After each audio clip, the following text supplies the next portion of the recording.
Hey everyone, welcome to another week with CyberTalk with Bob and Chris. Anyway, Chris and I were just talking about some stuff that's going on with Microsoft and Yeah. multi-factor bombing. I don't know if anyone's heard of it, but we figured we'd jump on a call and share some stuff that's going on this week to really help defend yourself and hopefully get rid of some of your fatigue. I see what you did there. So the attack is called an MFA bomb or an MFA fatigue attack, and it's tied around push notification for two-factor or multi-factor authentication sessions. So typically people used to put just codes in, right? So they'd either get a text message code or an app would give them some sort of code that they put in for like OTP. Microsoft has had push notification, and there are other tools that use push notification. So when you use your username and password, you log into a website, it will then trigger the multi-factor authentication back to a device registered to the user, and it will say, hey, is this you? Accept or decline. And if it's you, you accept it. If it's not you, you should decline it. Well, there's the flaw. Because what has happened, and Uber got hit with this before in one of their attacks, is threat actors are smart, and they're like, well, what if I just keep logging in and keep notifying the user of the multi-factor authentication? Eventually people just get fatigued, and that's where that comes from, and they clicked accept or allow, which now they just gave the threat actor, the hacker, access to the account. Yep. So it's a problem. It's been a problem for a while now. So Microsoft this week started rolling out a change that is going to, well, make this impossible from this aspect, where you're going to get a code, a 2-digit code on your screen when you go to log in to trigger the multi-factor authentication. And then in your Microsoft Authenticator app, it will show 4 numbers, and then you have to choose the number that matches what's on your screen. And if you can't do that, it declines it. So in this case, a hacker that logs in as the account is going to trigger that, but they're the only ones that see it. So where I see this going is if they have your cell phone, if it's a super targeted attack, if we're talking like spear phishing or whaling, if you're going after an executive, if they have your cell phone, what they might do is they might text you the number and say they're from IT or something like that, and you need to enter that code. That's where I think it would go, but that's a much more sophisticated attack that's not automated. So it's a really good change for Microsoft. It's a super good change for Microsoft. I hope more people kind of go that route. Well, are we gonna have a choice to do that? Because Microsoft's got a whole bunch of settings in there for enabling and enforcing multi-factor authentication, and a lot of times people do set that stuff up wrong. But before we get into that, let's just don't think this can be turned off. I think this is going to be forced. So if you turn push notifications on, I believe this is going to be enforced. Yes, it's going to enforce it. So this is not something that can be turned off. So once it's so one thing I'd really like everybody to really realize with this is this is enhanced multi-factor authentication because we're using the app. It's not the same as what's happening when you get a text message with a code to put in. Yep. This because the bad guys can fake out and assume cell phones. We've seen that SMS authentication's been not recommended by NIST for years, but we still do it because it's easy for a lot of people. We're always recommending app-based authentication, especially when we've got compliance issues that people really need to protect their data. But in this case, it really is get the Microsoft app and really enable those push authentications to go there. And in fact, some cases, for compliance purposes, we might have to start locking out the SMS authenticator. Yeah, and then it's just better. It's just better. Microsoft has had this number matching feature too. If you ever go passwordless. Yep. Where the difference between passwordless though is when you go to log in, you put your email address in, it shows the code on the screen.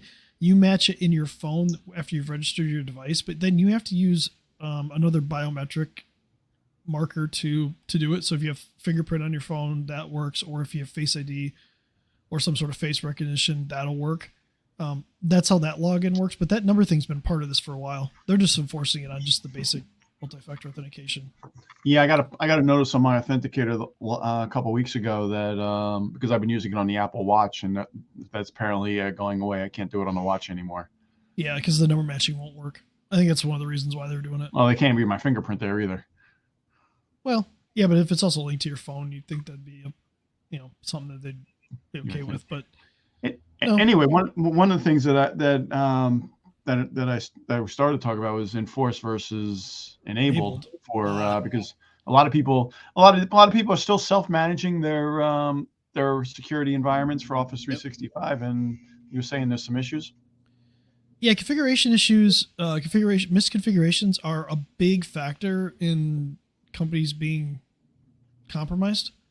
Maybe not breached, but compromised. And one of the ones that we saw is we had we do a little bit of co-management with a company.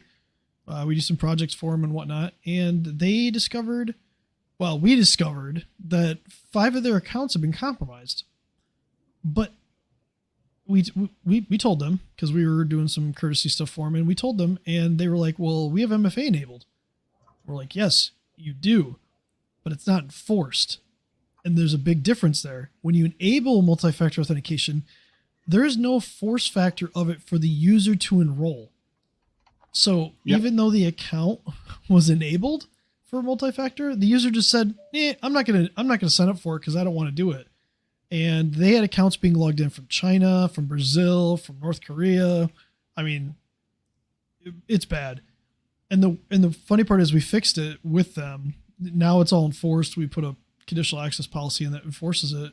But that account keeps getting locked out because people in China have been in the account so long. They keep trying to log back into it. They keep locking the account out with bad passwords. So, there you go. Yep, that's what number matching will be. So number matching there shows up on the screen, and then on your phone, if you see it, you actually have to enter the number in this case. Not that's right. So it's not even that you got a 30% chance of letting the bad guys in. You have to put the number in. So I was confused with consumer accounts. If you have an Outlook account, it shows you 4 numbers. Yeah, there you go. So and it times out. They have a timeout issue, so if you don't respond, good. So you don't put the number, and so they can't. If they text it to you, it's not like it's going to work after 2 or 3 minutes. Yep. Now, if you get on there and you say I can't use my Microsoft Authenticator app right now, you have to make sure you have that set up properly because it's gonna it can use a verification code, it can text you, it can call you. Those are backup notifications. So the good thing is Microsoft obfuscates the phone number at least, so you don't have to really worry about that per se. I don't have to come back in here and edit it out of the video that we just did. No, I mean, it only has 2 numbers in there. You're good. Your email address just got nuked, but my email address is already here. That's public information anyway at this point. I get enough emails too. No, the point being is that the configuration is important. Enforcing the multi-factor is really important, but this is a really good change from Microsoft's side. Because we see it all the time. I have all this stuff turned on my accounts, on my personal accounts, and on my account. And I can't tell you how many times that I've got bad logins from my personal accounts that just come through, and it's like, "Was this you?" And I'm like, "No," because it's showing a number on the screen. It wasn't me logging in. They're just trying to log into my account. So right. I highly recommend it if you do use Microsoft services in general. Personal Outlook accounts or accounts, definitely go turn it on. And actually in those, turn on passwordless so you don't even have to worry about it. You have to use your Authenticator account. Absolutely. Oh, and by the way, make sure to back it up too and have a backup recovery method, because if you don't, you could lose access. That's always fun to try and get back. Yeah. But Uber's been hit with some attack like this. I think Okta's been hit with an attack like this where they just fatigue somebody into basically just accepting the request. Oh yeah, so if your phone goes off enough, you're actually going to hit the button and say, "Okay, just go away." Yeah, normal user, it's just like But it's good. It's good for overall security for us going forward and things like that. And I hope more companies really put this in. We haven't even touched on things like passkeys and other things that'll just drive this into the ground, but these are good ways just to protect accounts, protect against automated accounts. Now, what we talked about a few weeks ago, where you can bypass with, you can actually steal somebody's multi-factor authentication token. This does not stop that, but that's a more advanced attack. This stops mostly automated attacks against accounts. So you're going to stop 99% of automated attacks, or well, probably 100% at this point, but they even won't ever say that. So you're going to stop most automated attacks, and then, we have to focus on what are we going to do if somebody does get compromised, they do get their MFA stolen, what do we do inside the company? So actually, I did see something the other day that Microsoft has some research going on to actually try and lock down those long-term cookies even more. So stay tuned, guys. There's still work in progress around that. Yeah, it's a balance because you could expire the cookies and the session tokens and things like that. And yeah, it was an expiration on that one. It was something else. So, anyway, guys, make sure that you've got multi-factor authentication on.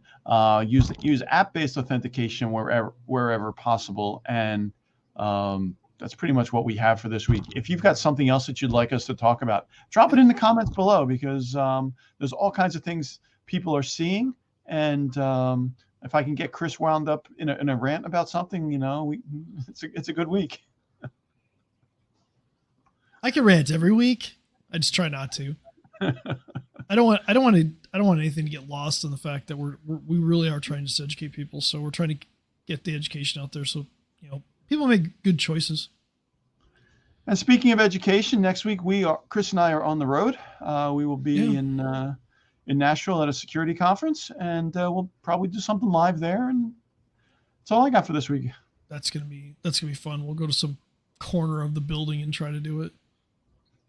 I heard yesterday. I heard the event actually took over the entire hotel, so it's only security people in the hotel. It should be an interesting event. Really? Yeah, all rooms.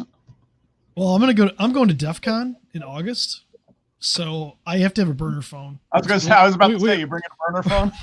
We're gonna talk about that. So I'm taking somebody from my company with me, and we were joking about walkie-talkies, and he was like, well, they can still listen in. I'm like, dude, all we're doing for the walkie-talkies is to figure out like where we're going to meet. Like, if they want to listen in on that, go ahead. You're not going to hear anything good. But yeah, you probably even have to leave. You even got to leave your watch at home on that one. Yeah. Oh, by the way, if you don't know what DEF CON is, it's a security conference that's in Vegas every year. It follows Black Hat, which is a more corporate one.